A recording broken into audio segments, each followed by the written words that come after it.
ஒரு பசியான வயிறு நிறைந்தால் அது ஒரு உயிருக்கு நம்பிக்கையையும் வாழ்வையும் தருகிறது.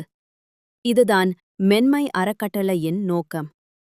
தினமும் 2500 முதியவர்களுக்கு அன்னதானம் வழங்கி அவர்களின் பசியை போக்குவது மட்டுமல்ல, அவர்களுக்கு அன்பையும் கவனத்தையும் அளிப்பது. இன்று 21 ஏப்ரல் 2026 இந்த சேவை இன்னும் ஒரு நாளை கடக்கிறது. நம் சமூகத்தின் முதியவர்கள் நிம்மதியாக உணவு உண்ண நாம் ஒன்றிணைந்து செய்கிறோம் இந்த சிறிய முயற்சி. நீங்கள் இன்று செய்யும் இந்த உதவி நாளை உங்கள் குழந்தைகளின் மனதில் ஒரு நல்ல எண்ணமாக விதையாகும். பசி தீர்த்தல் மிகப்பெரிய புண்ணியம். நீங்களும் எங்களுடன் இணைந்திடுங்கள்.